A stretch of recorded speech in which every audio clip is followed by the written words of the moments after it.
നമസ്കാരം. എൻ്റെ പേര് റോസി. ഇപ്പോൾ ഇറ്റലിയിലാണ് ജോലി ചെയ്യുന്നത്. കിഴക്കമ്പലം എന്ന ഒരു കൊച്ചു ഗ്രാമത്തിലാണ് ഞാൻ ജനിച്ചത്.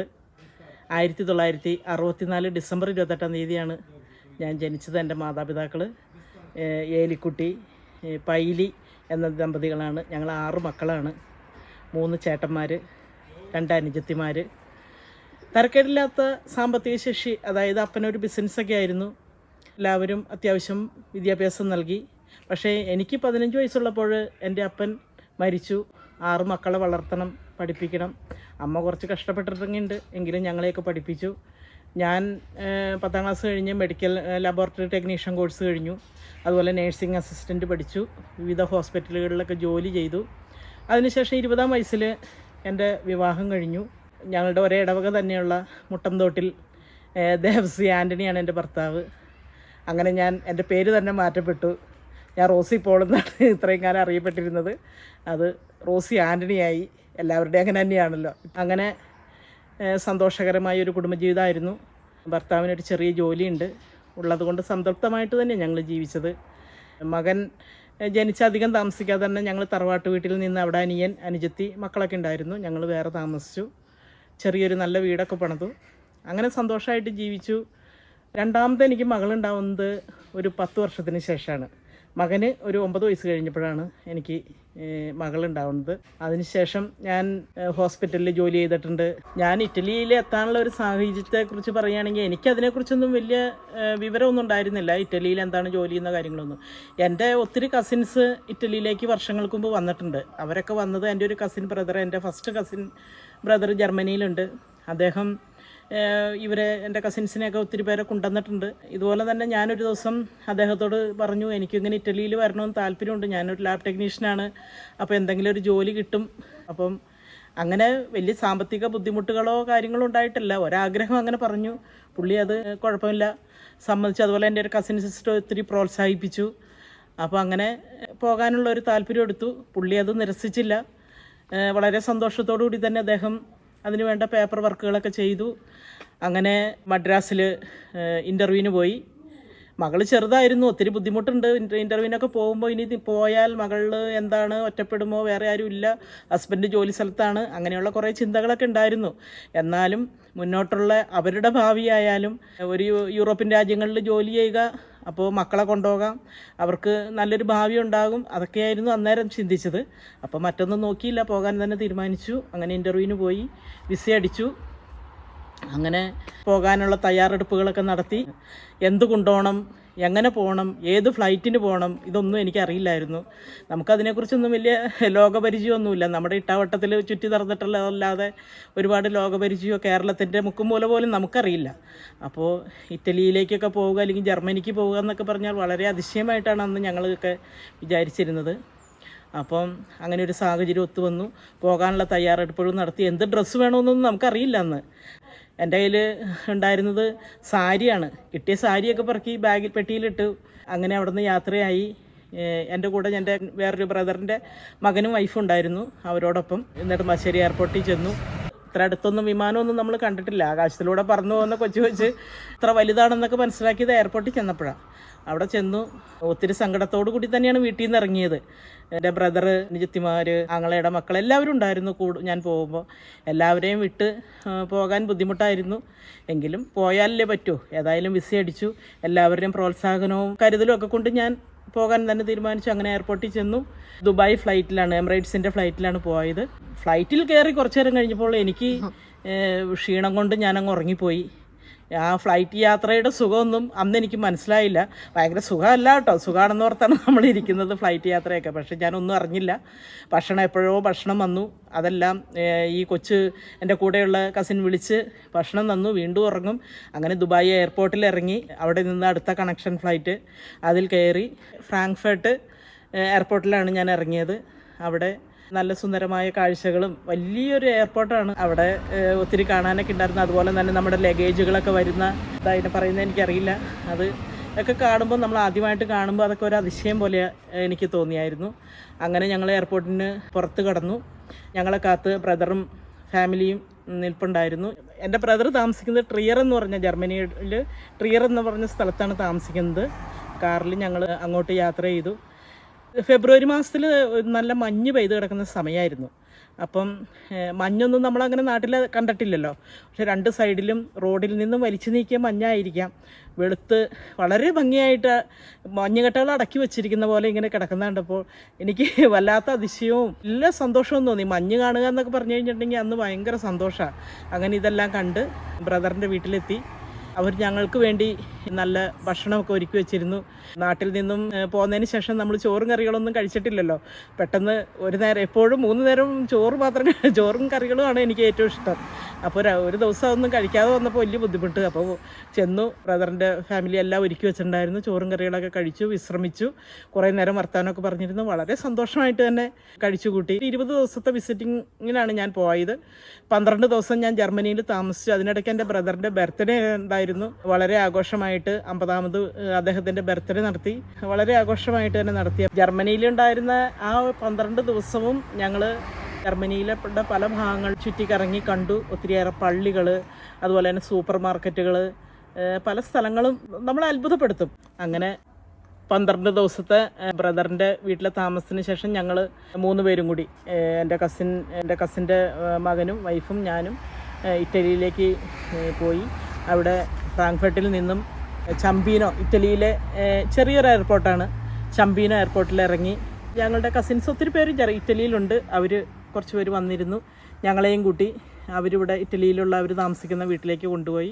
വളരെ സന്തോഷമായിട്ട് ഞങ്ങളവിടെ എത്തി. വളരെ കരുതലും കാര്യങ്ങളും എല്ലാം അവർ എന്നോട് കാണിച്ചു. എൻ്റെ കൂടെ വന്നവർ വിസിറ്റിംഗ് കഴിഞ്ഞ് നാട്ടിലേക്ക് തിരിച്ചു പോകാൻ വേണ്ടി വന്നവരാണ്. ഞാൻ മാത്രമാണ് ഇറ്റലിയിൽ സ്റ്റേ ചെയ്യാനായിട്ട് ഉദ്ദേശിച്ചിട്ടുള്ളൂ. അപ്പം പിന്നെ മുന്നോട്ട് ഇനി എങ്ങനെയെന്നൊന്നും എനിക്കറിയില്ല, ഭാഷ അറിയില്ല. അപ്പോൾ അവിടെയുള്ളവരെല്ലാവരും പറഞ്ഞു ഭാഷ പഠിക്കണം, പിന്നെ ജോലി ചെയ്യണം. ഇപ്പം ജോലി എന്താണ്, നമുക്ക് പ്രായമായവരെ നോക്കുക എന്നുള്ളതാണ് അവിടുത്തെ ജോലി എന്ന് പറഞ്ഞു. അതെങ്ങനെയാണ് കാര്യം, ഞാൻ നേഴ്സായിട്ട് ഒരുപാട് വർഷം നാട്ടിൽ ആലുവ കാർമൽ ഹോസ്പിറ്റലിലൊക്കെ ജോലി ചെയ്തിട്ടുണ്ട്. ഇവിടെ എങ്ങനെയാണ് നമുക്കൊന്നും അറിയില്ല. എങ്ങനെ ചെയ്യും? ഒന്നാമത് ടെൻഷൻ, മകളെ ചെറുതായിരുന്നു, അവളെ ഇട്ടിട്ട് പോന്നിട്ടുള്ള ബുദ്ധിമുട്ട്, മുന്നോട്ടുള്ള എങ്ങനെയാണെന്ന് അറിയില്ല. ആകെ ഒരസ്വസ്ഥതയൊക്കെ ആയിരുന്നു. പക്ഷേ എല്ലാവരും പറഞ്ഞു ഏതായാലും എത്തിയില്ലേ. എത്തപ്പെടാൻ ഒത്തിരി പേര് ഇപ്പോഴും അതിനു വേണ്ടിയിട്ട് പരിശ്രമിക്കുന്നവരുണ്ട്, എത്തപ്പെടാത്തവരുണ്ട്. നിങ്ങളിവിടെ എത്തപ്പെട്ടു. ഇനി മുന്നോട്ട് നല്ല രീതിയിൽ തന്നെ പോവുക, പ്രാർത്ഥിക്കുക. അതൊക്കെയായിരുന്നൊരു ബലം. അങ്ങനെ പിന്നെ ഭാഷ പഠിക്കാനുള്ള വന്നു. എന്തെങ്കിലും ജോലി ചെയ്യണമല്ലോ, അപ്പോൾ ഭാഷ വേണം. അതിനുവേണ്ടി ഇറ്റലി തന്നെ ഞാൻ റോമിലാണ് എത്തിയത് കേട്ടോ. അപ്പോൾ റോമിലെ പഠിക്കുന്ന ഒരു സ്കൂൾ ഉണ്ടായിരുന്നു. ആ സ്കൂളിൽ ഞങ്ങൾ കുറച്ച് പേര്, ആ ഇടയ്ക്ക് വന്ന കുറച്ച് പേര് ഭാഷ അറിയാത്തവർ വീട്ടിലുണ്ടായിരുന്നു. അപ്പം ഞാൻ ചെന്നപ്പോഴേക്കും അവർക്കൊരു കരുത്തേകാനായിട്ട് ഞാൻ കൂടെ നിന്നു. ഞാൻ പറഞ്ഞു നമ്മളിങ്ങനെ കൂടി ഇരുന്നിട്ട് കാര്യമില്ല, നമുക്ക് പുറത്തിറങ്ങണം, വഴികളൊക്കെ കണ്ടുപിടിക്കണം, ഭാഷ പഠിക്കണം, എല്ലാവരുമായിട്ട് പരിചയപ്പെടണം, ഇവരുടെ ജീവിത രീതികൾ മനസ്സിലാക്കണം. ഞാൻ ചെന്നത് അവർക്കൊരു ഉണർവും ഉന്മേഷമൊക്കെ നൽകി. അപ്പം ഞങ്ങളെല്ലാവരും കൂടി ഒരു മാസത്തെ ടിക്കറ്റ് എടുത്താലും ബസ്സിലും മെട്രോയിലുമൊക്കെ യാത്ര ചെയ്യുന്നതിന് വേറെ ഒരു മാസത്തേക്ക് തടസ്സങ്ങളൊന്നുമില്ല. എത്ര മണിക്കൂർ വേണമെങ്കിലും എപ്പോൾ വേണമെങ്കിലും ഏതിലും കയറാം. അങ്ങനെ ഞങ്ങൾ ടിക്കറ്റ് എടുത്തു. ഓരോ ദിവസവും രാവിലെ ബ്രേക്ക്ഫാസ്റ്റിന് ശേഷം പുറത്തേക്ക് ഇറങ്ങും. പിന്നെ നാട്ടിലെ പോലെ കഞ്ഞിയോ ചോറോ പുട്ടോ ഇഡ്ഡലിയോ ഒന്നും കിട്ടില്ലല്ലോ. വല്ല ബ്രെഡോ ജാമോ അതൊക്കെ കഴിച്ച് ഞങ്ങൾ രാവിലെ ഇറങ്ങും. സ്കൂളിൽ പോകും. അവിടെ ഇറ്റാലിയൻ ഫ്രീ ആയിട്ട് പഠിപ്പിക്കുന്ന ഒരു സ്കൂളുണ്ട്. പക്ഷേ അവിടെ ഇറ്റാലിയൻ തന്നെ അവർ പറയുന്നത്, അതുകൊണ്ട് തന്നെ നമുക്കൊന്നും കാര്യമായിട്ട് മനസ്സിലാവില്ല. അങ്ങനെ ഞങ്ങൾ ഓരോ സ്ഥലങ്ങൾ കാണുന്ന ബസ്സിലെല്ലാം കയറി നടക്കും. എങ്ങനെയെങ്കിലും വഴി പഠിക്കണം, ഭാഷ പഠിക്കണം, ഇതൊക്കെ ഓർത്ത് കാണുന്ന ബസ്സിലെല്ലാം കയറി അവസാനം വൈകുന്നേരം ആകുമ്പോഴത്തേക്കും എങ്ങനെയെങ്കിലുമൊക്കെ അറിയില്ലെങ്കിൽ ആരോട് ഫോൺ ചെയ്ത് ചോദിച്ചുമൊക്കെ ഞങ്ങൾ തിരിച്ചെത്തും. അങ്ങനെ ഇതിനിടയ്ക്ക് പല ജോലികളും വന്നു. നമുക്ക് ഭാഷയില്ലാത്തതുകൊണ്ട് എല്ലാവർക്കും നമ്മളെ ഇഷ്ടമാവണമെന്നില്ല. പക്ഷേ പിന്നെ നമ്മുടെ വിഷമവും ടെൻഷനും എല്ലാം കൊണ്ട് കൃത്യമായിട്ട് ജോലികൾ ചെയ്യാനും നമുക്ക് സാധിച്ചില്ല. അങ്ങനെ ഓരോ ജോലിക്ക് പോകും. ചിലപ്പോൾ 10 ദിവസം ചെയ്യും, 15 ദിവസം ചെയ്യും, 1 മാസം ചെയ്യും. അങ്ങനെ പലപ്പോഴും ആയിട്ട് അങ്ങനെ ഇറങ്ങി പോരേണ്ടി വന്നു. ജോലിയൊന്നും തൽക്കാലം കിട്ടില്ല എന്ന് മനസ്സിലായി. എന്നാൽ പിന്നെ കുറച്ച് സ്ഥലങ്ങളൊക്കെ കാണാമെന്ന് ഓർത്ത് ഞങ്ങൾ അങ്ങനെ പോയി. അങ്ങനെ 1 മാസം ഞങ്ങൾ യാത്രകളും കാര്യങ്ങളും പള്ളികളും അങ്ങനെയൊക്കെ സന്ദർശിച്ചു. അങ്ങനെ ചെറിയ ജോലികൾക്ക് കയറി അത്യാവശ്യം വാടക കൊടുക്കാനും ചിലവിനുള്ളതൊക്കെ കിട്ടി. അങ്ങനെ ഒരു 8 മാസം കഴിഞ്ഞപ്പോഴാണ് എനിക്ക് സ്ഥിരമായിട്ടൊരു ജോലി കിട്ടുന്നത്. അത് എനിക്ക് ഒത്തിരിയേറെ ഇഷ്ടപ്പെട്ട ജോലിയായിരുന്നു. നല്ലൊരു പാവം അമ്മാമ്മയായിരുന്നു. മാനസിക പ്രശ്നങ്ങളൊക്കെ ഉള്ള ആളാണെങ്കിലും എന്തുകൊണ്ടോ അവർക്ക് എന്നെ വല്ലാതെ ഇഷ്ടപ്പെട്ടു. സ്വന്തം മക്കളുടെ പേര് പോലും അറിയില്ലെങ്കിൽ പോലും എൻ്റെ പേര് അവർക്ക് കൃത്യമായിട്ട് അറിയായിരുന്നു. ഇന്ന് വരെ എനിക്ക് കിട്ടാത്ത അത്ര ശമ്പളം അന്ന് എനിക്ക് ആ ജോലിയിൽ നിന്ന് കിട്ടി. 2 വർഷക്കാലം ഞാൻ അവിടെ ജോലി ചെയ്തു. അപ്പോഴാണ് അവിടെ അന്ന് അറിയാലോ ഞാൻ വിസിറ്റിംഗ് വിസയ്ക്കാണ് വന്നത്, വിസയില്ല. അപ്പോൾ ഇറ്റലിയിൽ ജോലി വരുന്ന മിക്കവർക്കും വിസയില്ല, എല്ലാവരും തന്നെ വിസിറ്റിങ്ങിന് വേണ്ടി വരുന്നവരാണ്. അപ്പോൾ വിസ ഇറങ്ങണമെന്ന് അവിടുത്തെ ഗവൺമെൻറ് തീരുമാനിക്കും, വിസ ഇല്ലാത്ത എല്ലാവർക്കും ഇനി വിസ കൊടുക്കാമെന്ന്. അപ്പം ആ സമയത്ത് എനിക്കും, ആ വീട്ടുകാരാണ് നമുക്ക് വിസയ്ക്ക് അപേക്ഷിക്കുന്നത്, എനിക്കും വിസയ്ക്ക് വേണ്ടി അപേക്ഷിച്ചു. അങ്ങനെ വിസ കിട്ടിയാലേ നമുക്ക് നാട്ടിൽ പോയി തിരിച്ചു വരാൻ പറ്റുള്ളൂ. നാട്ടിലേക്ക് പോകണമെങ്കിൽ വിസ പ്രത്യേകിച്ചൊന്നും വേണ്ട, നമുക്ക് നമ്മുടെ പാസ്പോർട്ട് മാത്രം മതി. തിരിച്ചു വരണം, നമുക്ക് ജോലി ചെയ്യണമെന്നുണ്ടെങ്കിൽ നമുക്ക് വിസ വേണം. അപ്പോൾ ഏതായാലും വിസയ്ക്ക് ഞാൻ അപേക്ഷിച്ചു. അപ്പോഴാണ് ഒരു ദുരന്തം എന്നെ തേടിയെത്തിയത്. വീട്ടിൽ നിന്ന് ഫോൺ വന്നു. എൻ്റെ അനുജത്തി മേഴ്സി എന്നാണ് അവളുടെ പേര്. അവൾക്ക് ഒരു ക്യാൻസർ പേഷ്യൻ്റ് ആണെന്നുള്ള വിവരം നമ്മൾ പെട്ടെന്ന് അറിയുന്നു. അവളുടെ ഹസ്ബൻഡാണെങ്കിൽ മസ്കറ്റിലാണ്, ഓടിപ്പടഞ്ഞ് വരാൻ പറ്റില്ല, കുട്ടികൾ ചെറുതാണ്. അപ്പോൾ എന്നോട് വിളിച്ചിട്ട് ഹോസ്പിറ്റലിൽ കൊണ്ടുപോകാനൊന്നും ആരും ഇല്ലടി, നിനക്ക് വരാൻ പറ്റുമോ എന്ന് ചോദിച്ചു. എനിക്കത് വല്ലാത്തൊരു തകർച്ചയായിരുന്നു, ആലോചിക്കാൻ പോലും പറ്റാത്തൊരവസ്ഥയായിരുന്നു അത്. പെട്ടെന്ന് തന്നെ എനിക്ക് നാട്ടിലേക്ക് തിരിച്ചു പോകണം. പലരോടും ആലോചിച്ചപ്പോൾ, ബന്ധപ്പെട്ടവരോടൊക്കെ ആലോചിച്ച് പറഞ്ഞു, നീ വരണ്ട, വിസ ഇല്ലാതെ നാട്ടിലേക്ക് തിരിച്ചു വന്നാൽ പിന്നെ തിരിച്ചു പോകാൻ പറ്റില്ല, വിസ കിട്ടിയിട്ട് വന്നാൽ മതി എന്നൊക്കെ പറഞ്ഞെങ്കിലും എനിക്കതൊന്നും ഉൾക്കൊള്ളാൻ പറ്റുന്ന ഒരു മാനസികാവസ്ഥയായിരുന്നില്ല. ഒരുപാട് സങ്കടം നിറഞ്ഞ അവസ്ഥ. ഞാൻ ജോലി ചെയ്യുന്ന സ്ഥലത്ത് പറഞ്ഞു, എനിക്ക് നാട്ടിൽ പോകണം, എൻ്റെ അനിയത്തിക്ക് സുഖമില്ല, എനിക്ക് നിൽക്കാൻ പറ്റുന്നില്ല എന്ന് പറഞ്ഞു, ജോലിയിൽ ശ്രദ്ധിക്കാൻ പറ്റുന്നില്ല, വല്ലാത്ത ടെൻഷൻ, ഉറക്കമില്ല. അപ്പോൾ അങ്ങനെ ഒരു വല്ലാത്ത അവസ്ഥയിലായപ്പോൾ അവർ പറഞ്ഞു, ശരി നീ പോകണമെങ്കിൽ പോയിക്കോ, പക്ഷേ വിസ കിട്ടുമല്ലോ എന്നുള്ളത് അറിയില്ല, നിനക്ക് തിരിച്ചു വരാൻ പറ്റില്ല എന്ന് പറഞ്ഞു. അപ്പോൾ ഞാൻ ഓർത്തു, ഏതായാലും ഇങ്ങോട്ട് വരുന്നതിന് മുമ്പ് നമ്മളുള്ളത് കൊണ്ടൊക്കെ ജീവിച്ചില്ലേ, അപ്പോൾ അത് മതി, വലിയ കഷ്ടപ്പാടും ദുരിതങ്ങളൊന്നുമില്ല, ഒരു ചെറിയൊരു ജോലിയാണെങ്കിൽ ഹസ്ബൻഡിനുണ്ട്, അപ്പോൾ കുഴപ്പമില്ലാതെ നമുക്ക് പോകാം, തിരിച്ചു വരാൻ പറ്റിയില്ലെങ്കിൽ വേണ്ട എന്നുള്ള രീതിയിൽ തന്നെ ഞാൻ ടിക്കറ്റ് എടുത്തു. അങ്ങനെ നാട്ടിലേക്ക് തിരിച്ചു പോയി. അനിയത്തിക്ക് വല്ലാത്തൊരവസ്ഥയായിരുന്നു. ലക്ഷോർ ഹോസ്പിറ്റലിലെ ചികിത്സയായിരുന്നു ഡോക്ടർ ഗംഗാധരൻ്റെ. അങ്ങനെ ഞാൻ എൻ്റെ വീട്ടിലേക്ക്, അവൾ തൃശ്ശൂരാണ് കല്യാണം കഴിച്ചേക്കുന്നത്, എൻ്റെ വീട്ടിൽ കൊണ്ടുവന്നു. ഞാൻ എൻ്റെ വീടിൻ്റെ അടുത്ത് തന്നെ ഒരു വീട് വാടകയ്ക്ക് എടുത്ത് താമസിപ്പിച്ചു. 1 വർഷത്തോളം അവൾക്ക് വേണ്ട പരിചരണങ്ങളെല്ലാം കൊടുത്തു, ഹോസ്പിറ്റലിൽ കൊണ്ടുപോകാനും കീമോ ചെയ്യാനും ഒക്കെ. ഇതിനിടയ്ക്കാണ് യാദൃശ്ചികമായിട്ട് എനിക്ക് ഇവിടെ വിസയ്ക്കുള്ള അപേക്ഷിച്ച അതിൻ്റെ പേപ്പർ റെഡി ആയിട്ടുണ്ടെന്ന് പറഞ്ഞിട്ട് ഞാൻ ജോലി ചെയ്തിരുന്ന വീട്ടിലെ അമ്മാമ്മയുടെ മകൻ എന്നെ വിളിച്ചിട്ട് പറഞ്ഞു, എനിക്ക് എന്ത് ചെയ്യണമെന്നറിയില്ല, ഇവളാണെങ്കിൽ വല്ലാത്തൊരു അവസ്ഥയിൽ, പോകാൻ തിരിച്ച് ഞാൻ പോന്നു, ഇനി എങ്ങനെ പോകാൻ പറ്റും, ഇവൾക്കാണെങ്കിൽ വയ്യ. അപ്പോൾ എല്ലാവരും, എൻ്റെ ബ്രദേഴ്സും എല്ലാവരും പറഞ്ഞു, ബന്ധുക്കളൊക്കെ പറഞ്ഞു, നീ പോയിക്കോ, ഇവിടെ ഞങ്ങളൊക്കെ ഉണ്ടല്ലോ, നീ നോക്കി നിൽക്കണ്ട, ഏതായാലും പൊക്കോ, ഞങ്ങളൊക്കെ ഉണ്ടല്ലോ, 1 കൊല്ലത്തോളം നീ നിന്നതല്ലേ, പോയിക്കോ എന്ന് പറഞ്ഞു. അപ്പോൾ അവരെല്ലാവരും കൂടി നിർബന്ധിച്ചപ്പോൾ ഇപ്പുറം എനിക്ക് വേണം, എൻ്റെ ഒരു ഫ്രണ്ട് ഇറ്റലിയിൽ നിന്ന് നാട്ടിലേക്ക് വരുന്നുണ്ട്, കൊടുത്തു വിടാൻ പറഞ്ഞു. അപ്പോൾ അദ്ദേഹം എൻ്റെ ഞാൻ ജോലി ചെയ്തിരുന്ന അമ്മമ്മയുടെ മകൻ്റെ അടുത്ത് നിന്ന് ആ പേപ്പർ വാങ്ങിച്ചു, നാട്ടിൽ കൊണ്ടുവന്ന് ഞങ്ങൾ ഇറ്റാലിയൻ എംബസിയിൽ നാട്ടിൽ കൊടുത്ത് പാസ്പോർട്ടിൽ 1 വർഷത്തേക്കുള്ള വിസ അടിപ്പിച്ചു. അങ്ങനെ വീണ്ടും തിരിച്ചു പോരാൻ എനിക്ക് ദൈവാനുഗ്രഹം കൊണ്ട് സാധിച്ചു. ഞാനിവിടെ വന്ന് ജൂലൈ 19-ാം തീയതി ഞാൻ തിരിച്ച് 1 വർഷത്തിന് ശേഷം 2008 ഞാൻ തിരിച്ചു പോയി. 2009 ജൂലൈയിൽ ഞാൻ തിരിച്ചു പോന്നു. പക്ഷേ 2009 ഓഗസ്റ്റ് 9-ാം തീയതി ഞാൻ ഇറ്റലിയിലാണ്. അന്ന് അവൾ ഈ ലോകത്തോട് വിട പറഞ്ഞു. അത് വല്ലാത്തൊരു ബുദ്ധിമുട്ടായിരുന്നു. എന്തായാലും നാട്ടിൽ പോകണം എനിക്ക്. ഞാൻ 1 വർഷക്കാലം അവളെ അത്രയ്ക്കും സംരക്ഷിച്ചതാണ്.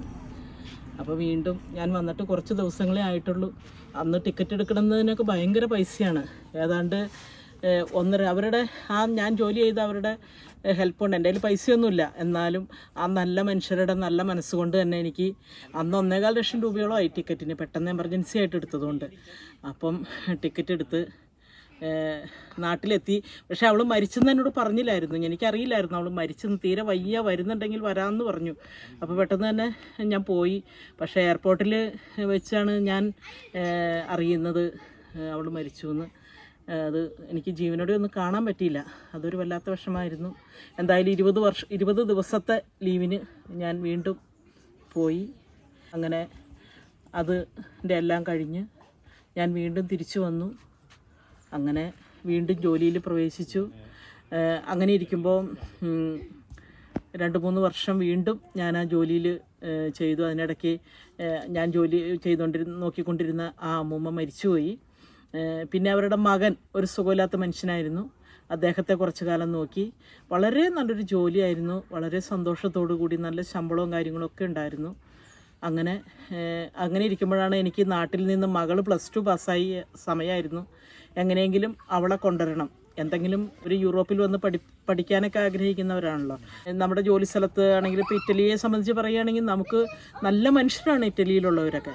നമ്മളോട് യാതൊരുവിധ ഉപദ്രവങ്ങളോ കാര്യങ്ങളോ ഒരു ഓഫീസിൽ കയറി ചെന്നാൽ പോലും വേണ്ടതായ നിർദ്ദേശങ്ങളും, നമുക്ക് ഭാഷയുടെ കുറവുണ്ട്, എല്ലാ കാര്യങ്ങളെക്കുറിച്ചും വലിയ വിവരമില്ല. അപ്പോൾ മകളുടെ പേപ്പർ ശരിയാക്കുന്ന കാര്യങ്ങൾക്കാണെങ്കിൽ പോകുമ്പോഴും നല്ല രീതിയിൽ തന്നെ നമ്മളോട് അവർ പെരുമാറുക. അങ്ങനെ പേപ്പറുകളൊക്കെ ശരിയാക്കി അവളുടെ ഇന്ന് ജർമ്മനിയിൽ ജോലി ചെയ്യുകയാണ്, വളരെ സന്തോഷമായിട്ട്. പിന്നെ ഇറ്റലിയെ സംബന്ധിച്ച് പറയുകയാണെങ്കിൽ ഒത്തിരി വിദേശികൾ, ഒരുപാട് വിദേശികൾ, ഇപ്പോൾ മലയാളികൾ തന്നെയാണെങ്കിലും പറഞ്ഞാൽ തീരാത്ത എത്ര മലയാളികൾ ഇറ്റലിയുടെ പല ഭാഗത്തുമുണ്ട്. ഇപ്പോൾ റോമിൽ തന്നെ ഒത്തിരി ഉണ്ട്. ഫാമിലി ആയിട്ടുള്ളവരുണ്ട്, അല്ലാത്തവരുണ്ട്. അങ്ങനെ ഇപ്പോൾ എൻ്റെ ഹസ്ബൻഡിനെ കൊണ്ടുവരാനാണെങ്കിലും ഞാൻ ഒത്തിരി പ്രാവശ്യം പേപ്പർ വർക്കുകളൊക്കെ ചെയ്തു. ആൾക്ക് താല്പര്യമില്ല. എല്ലാ വർഷവും 2-3 മാസം അല്ലെങ്കിൽ വർഷത്തിൽ 2 പ്രാവശ്യമൊക്കെ ഞാൻ നാട്ടിൽ വരും. കുറച്ച് 2-3 മാസമൊക്കെ കൂടെ നിൽക്കും, കുറച്ച് നാൾ ജോലി ചെയ്യും. അങ്ങനെയൊക്കെ ഇപ്പം ഞാൻ മുന്നോട്ട് പോകുന്നു. പിന്നെ സങ്കടകരമായ ഒരു കാര്യം എന്നെ സംബന്ധിച്ച് വന്നൊരു കാര്യമെന്ന് പറഞ്ഞാൽ എൻ്റെ മകളുടെ വിവാഹമായിരുന്നു. വളരെ ആഗ്രഹിച്ചിരുന്ന ഒരു കാര്യമായിരുന്നു എൻ്റെ മകളുടെ വിവാഹം. എല്ലാ കാര്യങ്ങളും അറേഞ്ച് ചെയ്തു. അതിനിടയ്ക്കാണ് പെട്ടെന്ന് കോവിഡ് വന്നു. നമ്മുടെ നാട്ടിൽ ലോക്ക്ഡൗൺ ആയി. ഞാൻ പോകാനായിട്ട് ടിക്കറ്റൊക്കെ എടുത്തു, എല്ലാം റെഡിയാക്കി വെച്ചു. പക്ഷേ ഇവിടെ നിന്ന് കോവിഡ് ടെസ്റ്റിൻ്റെ റിസൾട്ട് ഇല്ലാതെ നമുക്ക് ഫ്ലൈറ്റിൽ കയറ്റില്ലല്ലോ. പോകാനായുള്ള ഡേറ്റ് വന്നു. കോവിഡ് ടെസ്റ്റ് ചെയ്തപ്പോൾ പോസിറ്റീവ്. എനിക്ക് നാട്ടിലേക്ക് വരാൻ പറ്റാത്തൊരവസ്ഥയായി. ഏതായാലും എല്ലാം തീരുമാനിച്ച സ്ഥിതിക്ക് വിവാഹം നടക്കട്ടെ എന്ന് തന്നെ ഞാൻ വീട്ടിൽ പറഞ്ഞു. വിവാഹം മാറ്റിവെക്കാമെന്നൊക്കെ പറഞ്ഞു. പക്ഷേ ഞാൻ സമ്മതിച്ചില്ല, വേണ്ട. ഏതായാലും ആ ദുഃഖമെല്ലാം മാറി. ഇന്ന് ഞാൻ മാസങ്ങളായിട്ട്, ഏതാണ്ട് 1 വർഷത്തോളമായി ഞാൻ എൻ്റെ മകളുടെ കൂടെയാണ് ജർമ്മനിയിൽ. കുട്ടിയെയും വളരെ സന്തോഷം. 2 പേരും ജോലിക്ക് പോകുന്നുണ്ട്. വളരെ ഹാപ്പിയായിട്ട് നല്ലൊരു മരുമോനെയാണ് ദൈവം എനിക്കായിട്ട് ഒരുക്കിയത്. അത് തന്നെ വലിയൊരു സന്തോഷമാണ്. ഇപ്പോൾ കല്യാണം കൂടാൻ പറ്റിയില്ലെങ്കിലും ആ ഒരു നിമിഷങ്ങൾ ഇപ്പോൾ ഞാൻ ആസ്വദിക്കുകയാണ്. ഇറ്റലിയിൽ ജോലി ചെയ്യുന്ന സമയത്തുള്ള എൻ്റെ അനുഭവത്തെക്കുറിച്ച് പറയുകയാണെങ്കിൽ, നോക്കിക്കൊണ്ടിരുന്ന അമ്മമ്മ മരിച്ചെങ്കിലും ഇവിടെ അങ്ങനെ നമ്മുടെ കൂട്ട് ബന്ധുക്കളെല്ലാം ഓടി വന്ന് കട്ടിലിന് ചുറ്റും നിൽക്കുന്ന ഒരവസ്ഥയൊന്നും ഇവിടെ ഇല്ല. മക്കളൊക്കെ ഉണ്ടെങ്കിൽ എപ്പോഴെങ്കിലും വരും. ഒരുപക്ഷെ മരിക്കുമ്പോൾ നമ്മൾ മാത്രമേ ഉണ്ടാകാറുള്ളൂ. ഇപ്പോൾ ഈ അമ്മ മരിച്ചപ്പോൾ ഞാൻ മാത്രമേ വീട്ടിലുണ്ടായിരുന്നുള്ളൂ. മരിച്ചു, മക്കളെയൊക്കെ അറിയിച്ചു, അവർ വന്നു, ജസ്റ്റ് കണ്ട് അവർ തിരിച്ചു പോയി. അതുപോലെ തന്നെ ഇവിടെ നമ്മുടെ പള്ളിയിൽ നമ്മുടെ സൗകര്യത്തിന് അങ്ങനെ അടക്കാൻ പറ്റില്ല. ചിലപ്പോൾ 2-3 ദിവസമൊക്കെ വീട്ടിൽ വെച്ചിട്ടായിരിക്കും ശവസംസ്കാരമൊക്കെ നടക്കുക. സെമിത്തേരിയൊക്കെ പള്ളിയുടെ അടുത്തൊന്നുമല്ല, ഒത്തിരി അകലെ ആണ്. അപ്പം എൻ്റെ ഈ അമ്മമ്മ മരിച്ചപ്പോൾ എനിക്ക് പേടിയൊന്നും തോന്നിയില്ല. ഞാൻ ഒറ്റയ്ക്ക് തന്നെ ഉണ്ടായിരുന്നുള്ളൂ. 2 രാത്രിയും 2 പകലും ഞാനും അമ്മമ്മയും മാത്രം ഒറ്റയ്ക്കാണ് വീട്ടിൽ. നമ്മളെന്തിനാ പേടിക്കുന്നതല്ലേ? ജീവിച്ചിരിക്കുന്നവരല്ലേ നമ്മൾ പേടിക്കണ്ടേ? മരിച്ചവരെ എന്തിനാ പേടിക്കുക? എല്ലാവരും പറയും, പലരും എന്നോട്, എൻ്റെ ഫ്രണ്ട്സൊക്കെ പറഞ്ഞു, നിനക്ക് എങ്ങനെ ധൈര്യം കിട്ടി ഈ 2 രാത്രിയും 2 പകലും ആ ഒരു വീട്ടിൽ ഒറ്റയ്ക്ക് ആ മുറിയിൽ? ഞാൻ ശരിക്കും അങ്ങനെ ഒരു മരിച്ചു കിടക്കുന്ന ഒരാളായിട്ട് എനിക്ക് തോന്നിയില്ല. 2 രാത്രിയും 2 പകലും ഞാൻ ആ അമ്മമ്മയുടെ കൂടെ തന്നെ ഒരേ മുറിയിൽ തൊട്ടടുത്തുള്ള കട്ടിലുകളിൽ കിടന്നുറങ്ങിയത്. എനിക്ക് പേടിയൊന്നും തോന്നിയില്ല.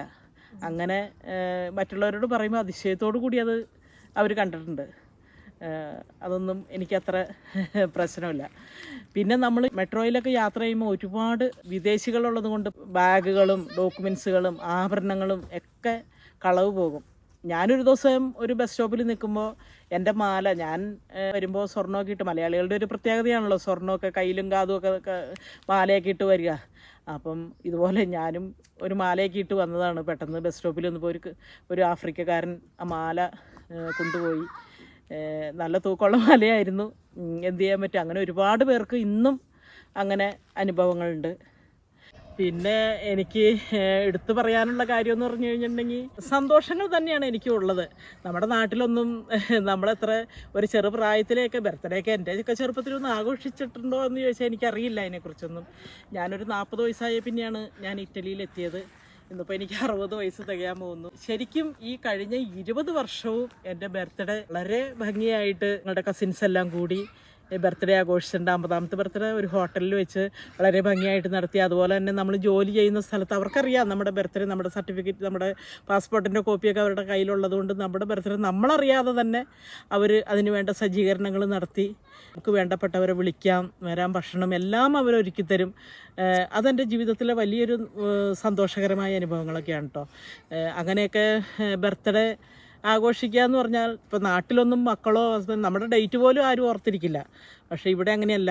നമ്മളെപ്പോലും നമ്മുടെ ഡേറ്റ് പോലും അവരുടെ ഒരു കുടുംബാംഗം പോലെ, അവരുടെ ഒരു കൂടപ്പിറപ്പിനെ പോലെ നമ്മളെ സ്നേഹിച്ച് നമ്മുടെ ആവശ്യങ്ങൾ അറിഞ്ഞ് നമ്മുടെ ബർത്ത്ഡേ ആഘോഷിക്കും. കാരണം നമ്മൾ ഒറ്റപ്പെട്ട് ജീവിക്കുന്നവരാണെന്ന് അവർക്കറിയാം. അതുകൊണ്ട് തന്നെ നമ്മളെ മാക്സിമം ഹാപ്പിയാക്കാനായിട്ട് ചെയ്യാവുന്നതെല്ലാം അവർ ചെയ്യും.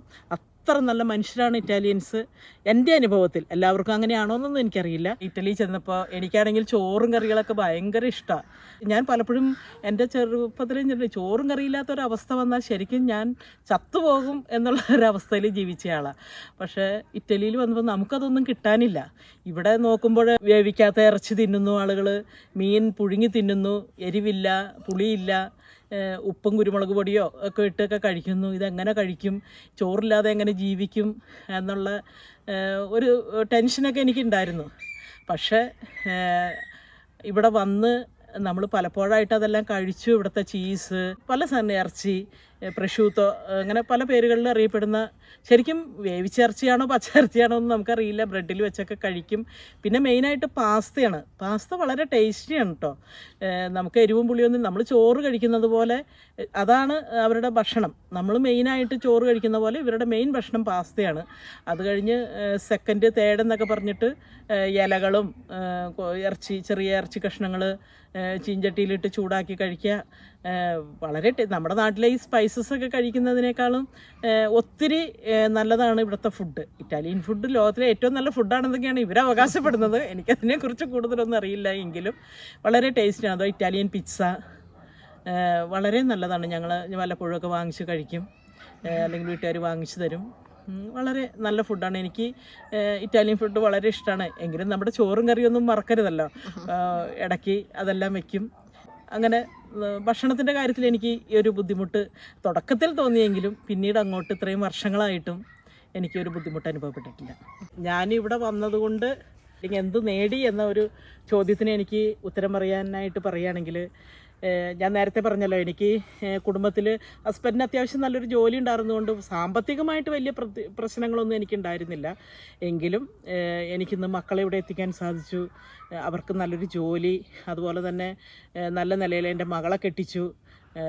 അവർക്ക് അവളുടെ ഹസ്ബൻഡാണെങ്കിലും ജർമ്മനിയിൽ ജോലി ചെയ്യുന്നു, മകനും ഇവിടെ ജോലി ചെയ്യുന്നു.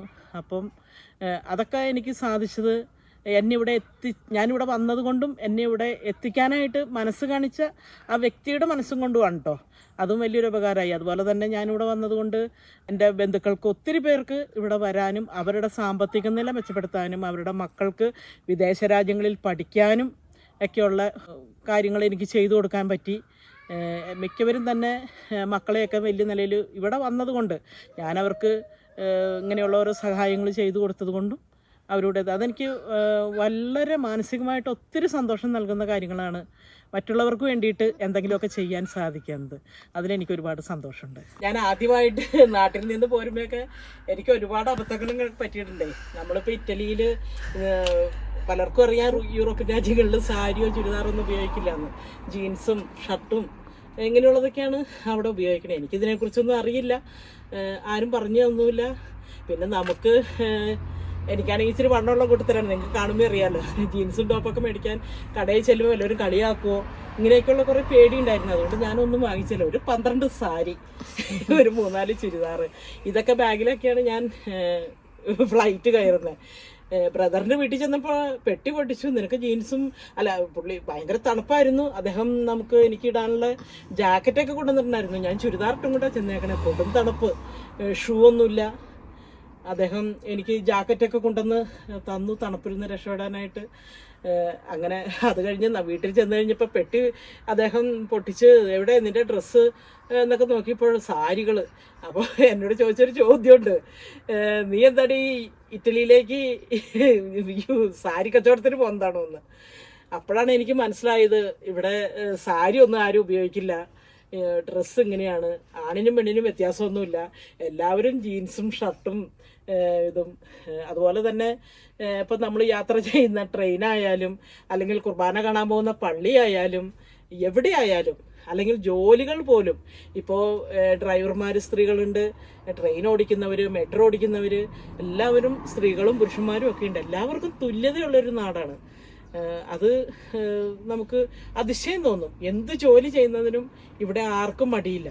നമ്മൾ വിദേശികൾ വരുന്നവർ ചെയ്യുന്ന ജോലി തന്നെ ഇറ്റാലിയൻസും അവർ അവിടെ ജോലി ചെയ്യുന്നുണ്ട്. എല്ലാവർക്കും തുല്യമായ ഒരു അതുപോലെ തന്നെ നമ്മൾ ജോലിക്ക് കയറുമ്പോൾ ഇപ്പോൾ ഭാഷയില്ലല്ലോ, എസ് പറയേണ്ടടുത്ത് നോ പറഞ്ഞും നോ പറയേണ്ടടുത്ത് എസ് പറഞ്ഞും അവരുടെ ചീത്ത കേട്ടും നമ്മൾ കുറേ കരയും. അതൊക്കെ കേൾക്കുമ്പോൾ പിന്നീട് ആലോചിച്ചപ്പോൾ, വർഷങ്ങൾ കഴിഞ്ഞ് ആലോചിച്ചപ്പോൾ, അയ്യോ ഞാൻ ഇങ്ങനെയാണല്ലോ അതിന് മറുപടി പറഞ്ഞത്, അങ്ങനെയാണല്ലോ എന്ന് ചിന്തിക്കുമ്പോൾ കൂട്ടുകാരോടൊക്കെ പറഞ്ഞ് ഒരുപാട് തമാശയായിട്ട് ചിരിക്കും. അങ്ങനെ ഒത്തിരി അബദ്ധങ്ങളൊക്കെ എനിക്ക് ഇറ്റലിയിൽ വന്നതിന് പിന്നെ പറ്റിയിട്ടുണ്ട്. ജോലി ചെയ്യുന്ന സ്ഥലത്ത് നമുക്ക് ഇന്ത്യൻ ഫുഡൊന്നും കിട്ടില്ലല്ലോ, ഇറ്റാലിയൻ ഫുഡ് തന്നെ കഴിക്കണേ. വളരെ ടേസ്റ്റിയാണ്. എങ്കിൽ പോലും നമ്മൾ ജനിച്ചപ്പോൾ മുതൽ ചോറും കറികളൊക്കെ കഴിച്ച് നമുക്ക് ഇടയ്ക്ക് ഒന്ന് കേരള ഫുഡ് കഴിക്കണമെന്നൊക്കെ വലിയ ആഗ്രഹം തോന്നും. ഞങ്ങൾ ചെന്ന സമയങ്ങളിലൊന്നും നമുക്കതൊന്നും കിട്ടാനുള്ള സാഹചര്യമൊന്നും ഇല്ലായിരുന്നു. പിന്നെ വർഷങ്ങൾക്ക് ശേഷം കേരള സ്റ്റോഴ്സ്, അവിടെ എല്ലാ സാധനങ്ങളും മുളക് പൊടി, മല്ലിപ്പൊടി എന്നും മസാലപ്പൊടി, നമ്മുടെ കേരളത്തിലെ കടകളിലുള്ള എല്ലാ സാധനങ്ങളും നമുക്ക് വാങ്ങിക്കാൻ കിട്ടും. അതുപോലെ തന്നെ നമുക്ക് ഓടിച്ചെന്ന് ഭക്ഷണം കഴിക്കാനായിട്ട് ഇഷ്ടം പോലെ റെസ്റ്റോറൻറ്റുകൾ, പൊറോട്ട, ചപ്പാത്തി, ബീഫ്, മീൻകറി, ചോറ്, ഓണസദ്യ, അങ്ങനെ എല്ലാ ഫുഡും കേരളത്തിലെ ഒരു ഹോട്ടലിൽ എന്തെല്ലാം കിട്ടും, മസാല ദോശ, കപ്പയോരിയാണി എന്ന് പറഞ്ഞാൽ എല്ലാ സാധനങ്ങളും നമുക്ക് ഓടിച്ചെന്ന് വാങ്ങിച്ച് കഴിക്കാൻ പറ്റുന്ന ഒരുപാട് മലയാളികൾ നടത്തുന്ന ഹോട്ടലുകൾ അടുത്തടുത്തൊക്കെ ഉണ്ട്. നമുക്ക് എപ്പോൾ വേണമെങ്കിലും പോയി അതൊക്കെ കഴിക്കാം. പൂക്കൾ ഭയങ്കര ഭംഗിയാണ് കേട്ടോ ഇവിടുത്തെ പൂക്കളെയൊക്കെ കാണാനായിട്ട്. നമ്മൾ നാട്ടിലൊന്നും കാണാത്ത ഒത്തിരി പൂക്കൾ ഇവിടെ നമുക്ക് കാണാനായിട്ട് പറ്റും. മെയ് മാസമാകുമ്പോഴേക്കും ഫെബ്രുവരി, ജനുവരി, ഫെബ്രുവരി, മാർച്ച് മാസങ്ങളിൽ മഞ്ഞ് മൂടി തണുപ്പ് കൊണ്ട് ഇലകളെല്ലാം മരങ്ങളിൽ നിന്ന് കൊഴിഞ്ഞു പോകും. ചെടികളിലൊന്നും പൂക്കളില്ല. എല്ലായിടവും ഉണങ്ങി വരണ്ട് കിടക്കുന്ന സ്ഥലങ്ങൾ മെയ് മാസമാകുമ്പോഴേക്കും കിളിർത്ത് ഉണങ്ങി നിന്ന മരങ്ങളെല്ലാം ഇലകൾ കൊണ്ട് നിറഞ്ഞ് വളരെ മനോഹരമായിട്ടുള്ള പൂക്കളുകൾ നമുക്ക് പറഞ്ഞാൽ വിശ്വസിക്കാൻ പറ്റില്ല, അത്രമാത്രം മനോഹരമായിരിക്കും.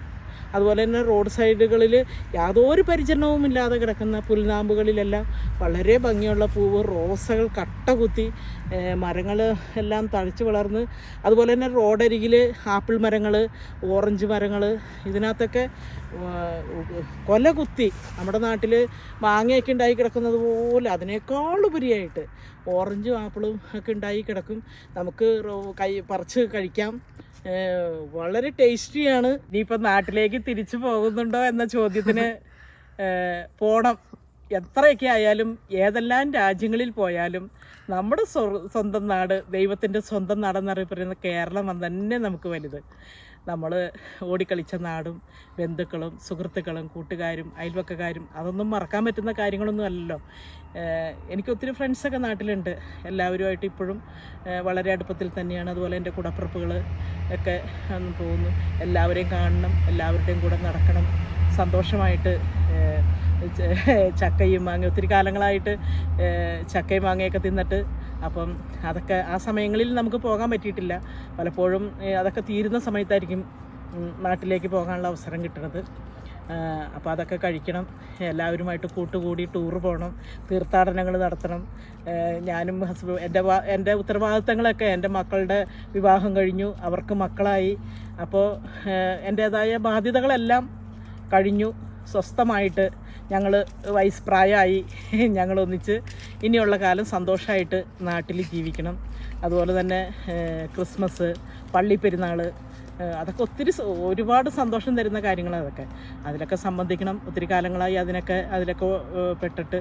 അപ്പോൾ 2-3 മാസങ്ങളാണ് ഞങ്ങൾക്ക് ഞാനും ചേട്ടനുമായിട്ട് ഒന്നിച്ച് താമസിച്ചിട്ടുള്ളൂ. അപ്പോൾ ഇനി അങ്ങോട്ട് മുന്നോട്ട് പോകുന്തോറും ഒന്നിച്ച് ഇനിയുള്ള ജീവിതം പോകണം. പല സ്ഥലങ്ങളിലും ഒന്നിച്ച് നടക്കണം, ഒന്നിച്ച് പോകണം.